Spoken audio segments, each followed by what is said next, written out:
and I took that personally.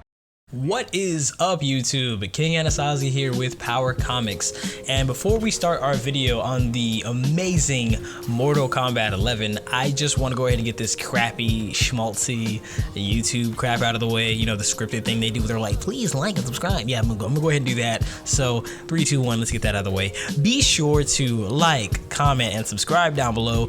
If you want a link to my socials, the link to my Instagram, SoundCloud, and Facebook are all in the description below. And if you want to keep up with the channel and partially stalk me, you can ring the little bell thingy. I've heard some people call it a didgeridoo, and that is literally a fucking instrument. So no, ring the bell to get notified about everything on the page. Now that I've got all that crap out of the way, let's get started with this amazing video in 3, 2, 1. I really did a countdown.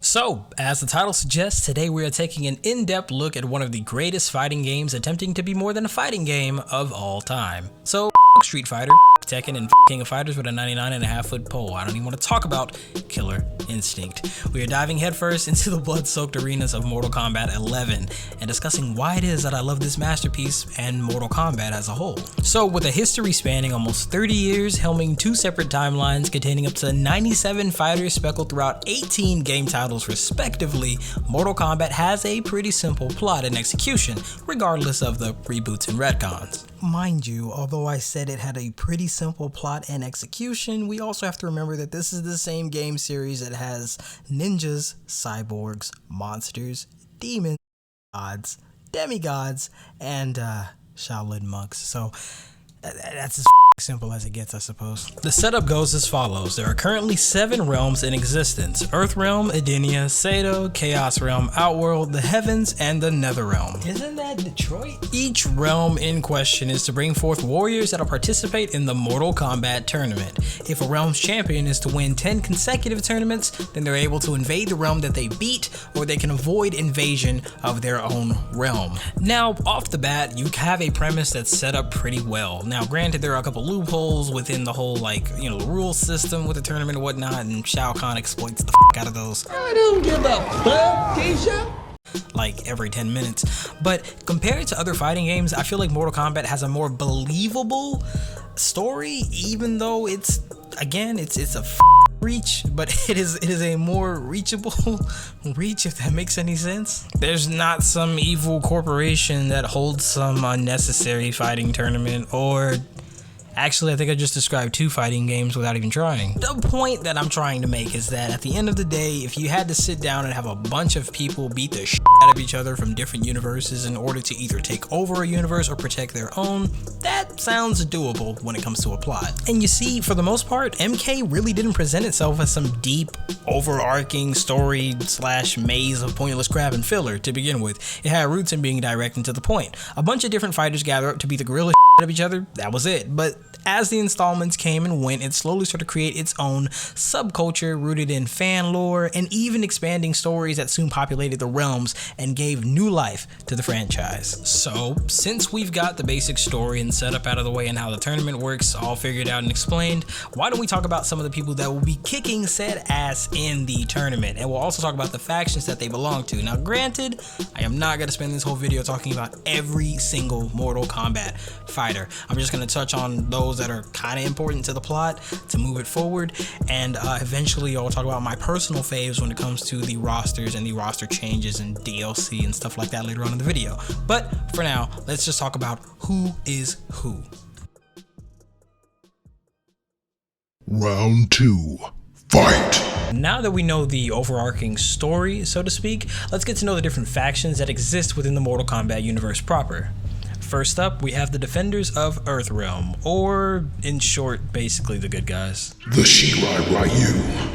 The Shirai Ryu are a clan of Japanese ninja credited with bringing ninjutsu and other secret martial arts to Japan, being a splinter faction of the Lin Kuei. Their notable members are the blind swordsman Kenshi Takahashi, Takeda Takahashi, son of Kenshi, Forest Fox, and Grandmaster Hanzo Hasashi, or better known as Scorpion. Get over here. Sorry. The Lin Kuei. Now, their counterparts are known as the Lin Kuei, a clan of Chinese assassins who detest being referred to as ninja. Where's the ninja convention? Lin Kuei are not ninjas. So why dress like one? By the way, pro tip, if you don't want to be called the same thing as your enemies, how about you don't walk around like a fucking palette swap of them? They are among the deadliest combatants within the Mortal Kombat universe. To fill their ranks, children from all over the world are abducted and indoctrinated with the clan's beliefs. Kidnapping. Their well-known members before the Cyber Initiative split them up were the first Sub-Zero, or Bihan, who would become Noob Saibot, the second Sub-Zero, Kuai Liang, the old Grandmaster Sector, the badass Cyrax, like one of 3 black people in the entire series, Integration. and the irritating as shit Frost, and the elusive Smoke. When he changed his name to a Ninra, that was kinda dumb. Now, as we make our way back to Earthrealm, the Special Forces is an organization based in Earthrealm that was initially formed with the goal of stopping international crime gangs, in particular the Red Dragon and the Black Dragon clans. But as time moved on, the threats grew from other realms, and the organization had become the Earthrealm Special Forces. While it was still an anti-crime organization, its mandate had expanded to defending all of Earthrealm instead of just the US against other dimensional invasions, such as the Tekunin or other threats to Earthrealm as a whole. Its members include Sonya Blade, Kenshi Takahashi, Takeda Takahashi, Cassie Cage, Johnny Cage, Jackie Briggs, Jax Briggs, and Kung Jin. Now, allied directly with the Special Forces was the White Lotus Society. The White Lotus Society. Dude, listen, if you're not gonna do the announcement before I say what I'm supposed to say, don't do it at all. Either get it right or don't do that. Sorry, man. I was really getting into it, you know. My bad. Gonna go back. Let's get a redo. Okay, do it again. The White Lotus Society. Okay, a little too demonic for my taste, but we'll roll with it for now. Moving on. Who was jointly founded by the Thunder God Raiden, the immortal protector of Earthrealm, and the Shaolin Order of Light, following the death of the great Kung Lao at the hands of Goro in Mortal Kombat.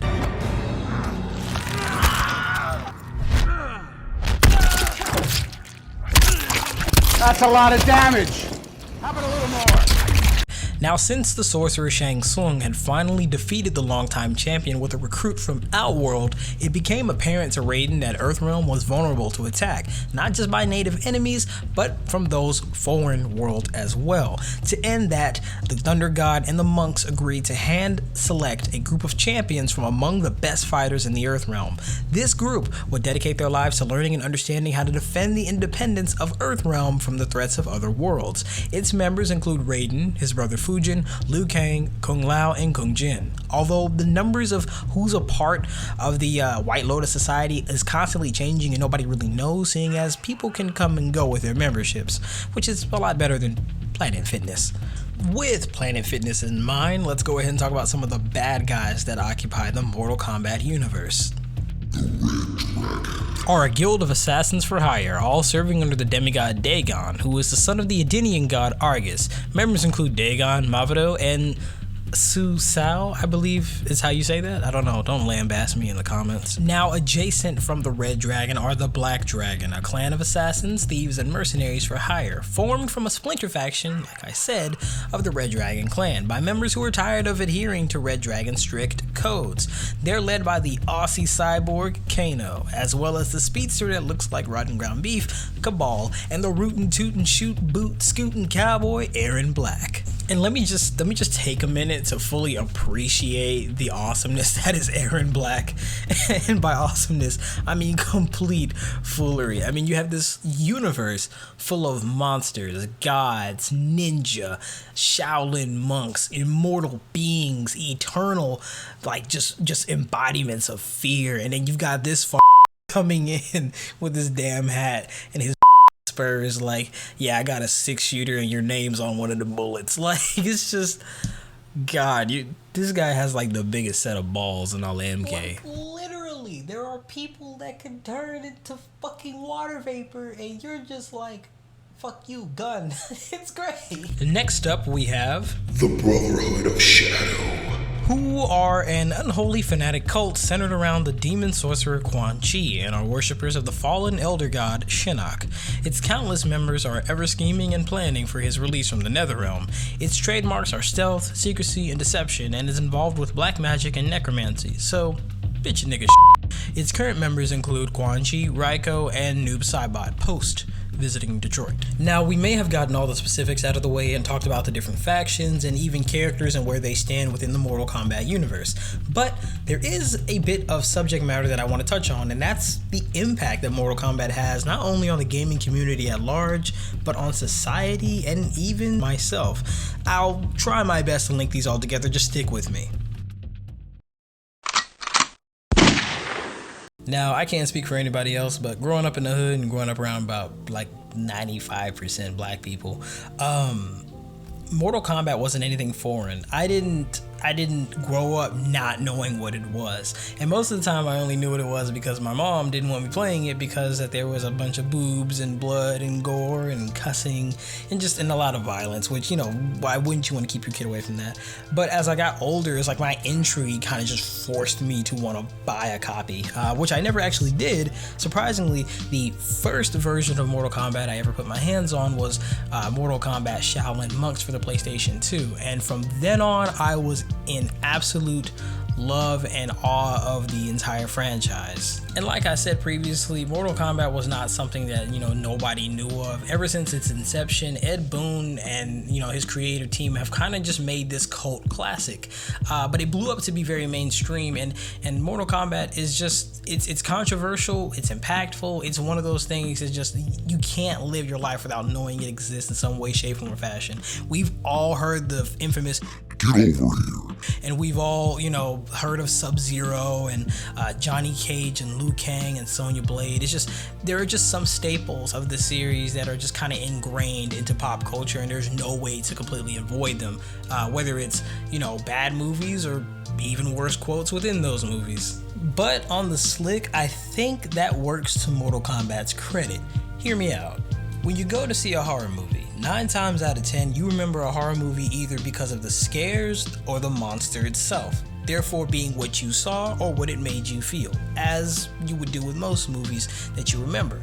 What you saw and what it made you feel are going to be the main things that you hold on to due to that experience. Mortal Kombat is visually stunning and surprising, for one, because there's not many games where you could rip a man's spine out by his skull and eye sockets, and two, it's one of those experiences where you just feel ultra badass flying across the screen, kicking somebody like 16 times in the chest with fire coming out of the bottom of your feet. What other game can you experience something to that extent? And granted, you know, I know there are going to be some people that say things like, oh, well, there's Street Fighter, oh, well, there's Tekken, oh, well, there's King of Fighters, and da-da-da-da-da. But the difference is where those games seem to have a very, very weak structural point where it comes to a plot. I feel like Mortal Kombat plays it off pretty well. I'm not saying the plot is perfect. I'm not saying the plot is flawless. But I am saying that the plot makes a bit more sense than a random evil company trying to put together a tournament to steal people's abilities. But hey, that's my opinion, and the thing about opinions is, just like everybody's got one. So at the end of the day, what I say isn't the end all be all. Maybe you hate Mortal Kombat, maybe you don't like it, you feel like it's too mainstream, or it's doing too much, or it's too cheesy, and I would understand all of those points. I mean, if we're gonna be technical here, Mortal Kombat didn't even do it first. Mortal Kombat came out in 1992, whereas Street Fighter by Capcom came out in 1987. So why is it that I'm more endeared to Mortal Kombat as a franchise a lot more than I am anything like Street Fighter or Tekken or Soul Calibur or anything like that? I think honestly it just comes down to a few things. It comes down to the gore factor, which most video games just can't pull off without seeming like they're doing too much or they can't get it right. And it's also just the combat systems in and of themselves. Whereas those other games' combat systems are a bit harder to learn and to master, Mortal Kombat is one of those games you could jump in, button mash your way through, and you might actually beat a couple people. Now granted, am I saying that it's easier because of that? It might be easier to approach, but that doesn't mean that it's it's easier to master. I mean, in my own opinion, once again, I just feel like Mortal Kombat is one of those games that you could just pick up with some friends, hash it out, act pretty damn stupid, and have some fun. Now, I'm not gonna say I can't do that with any other competitive fighting games, but 9 times out of 10, if I'm playing Street Fighter, I get frustrated because I'm getting floored by somebody with amazing combos. Or if I'm playing Soul Calibur, I get pissed because I feel like everybody moves like they're stuck in molasses. Same thing with King of Fighters. Maybe that's just me, maybe that's just my experience, maybe I'm just not that fucking good at it. I'm pretty sure somebody will let me know about it in the comments. But again, this is just my perspective and what I grew up with, and what I grew up with was kicking ass with Liu Kang. But hey, whoa, wrong video. Definitely not trying to get in trouble with that guy. So tell me, did you enjoy the video? Do you think that I gave other fighting games a fighting chance against Mortal Kombat? God, I hate myself. You guys know how the end goes. If you liked the video, if you liked the content, if you liked my voice, be sure to leave a like down below. Be sure to subscribe to the channel to stay up to date with all the crap that I plan on pushing out. I'm gonna try to put up videos at least every week. If not every week, then every other week. So yeah, just be on the lookout for those whenever I upload them. You can also ring the little bell to stay up to date with all channel notifications, including live streams, you know, premium uploads, or I think it's called premium uploads, I don't know. Anyways, yeah, promotional uploads, those. Anyways, I'm rambling. Like I said, if you guys love the video, show some love down below, and I will see you guys in the next episode of Power Comics Inc.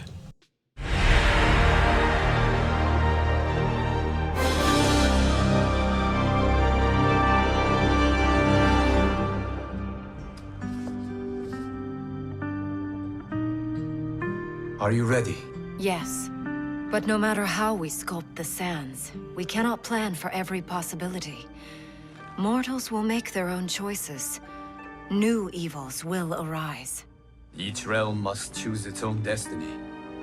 Whatever those choices, we will face them together.